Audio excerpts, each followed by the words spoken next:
ರಾಜತಾಂತ್ರಿಕವಾಗಿ ಕ್ರಮವನ್ನು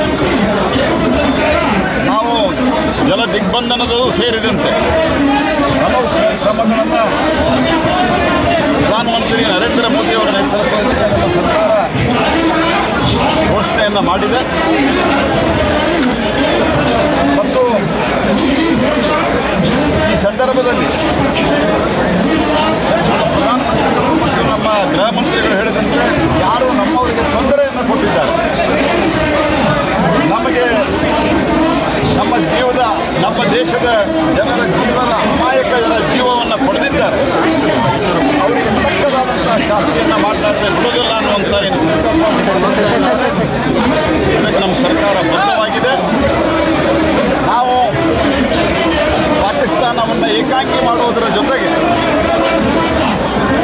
ಮುಂದಿನ ಕಟ್ಟುನಿಟ್ಟಿನ ಕ್ರಮವನ್ನು ಕೈಗೊಂಡು ಈಗಾಗಲೇ ದೇಶದಲ್ಲಿ ಭಾಳ ದೊಡ್ಡ ಪ್ರಮಾಣದಲ್ಲಿ ಭಯೋತ್ಪಾದನಾ ಚಟುವಟಿಕೆ ಇರುವುದರಲ್ಲಿ ಭಾರತ ಯಶಸ್ವಿಯಾಗಿದೆ. ಅದರಿಂದಲೇ ಸಾಕಷ್ಟು ದೊಡ್ಡ ಪ್ರಮಾಣದಲ್ಲಿ ಆರ್ಥಿಕತೆಯು ಅಲ್ಲಿನೂ ಬೆಳೀತಾ ಇತ್ತು, ದೇಶದಲ್ಲಿ ಬೆಳೀತಾ ಇತ್ತು. ಈ ಎಲ್ಲ ಘಟನೆಯನ್ನು ಮೆಟ್ಟಿ ನೀಡಿ ಭಯೋತ್ಪಾದನೆ ವಿರುದ್ಧ ನಮ್ಮ ಹೋರಾಟವನ್ನು ತೀವ್ರಗೊಳಿಸುತ್ತದೆ ಮತ್ತು ಇದಕ್ಕೊಂದು ಅಂತ್ಯವನ್ನು ಹಾಕ್ತದೆ.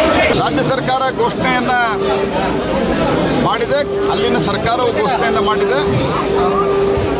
ರಾಜ್ಯ ಸರ್ಕಾರ 3 ಜನ ಇದ್ದಾರೆ, ಇನ್ನೂ ಹೆಚ್ಚು ಮಾಡಿದರೆ ಒಳ್ಳೆಯದು. ಅಂತಿಮ ದರ್ಶನವನ್ನು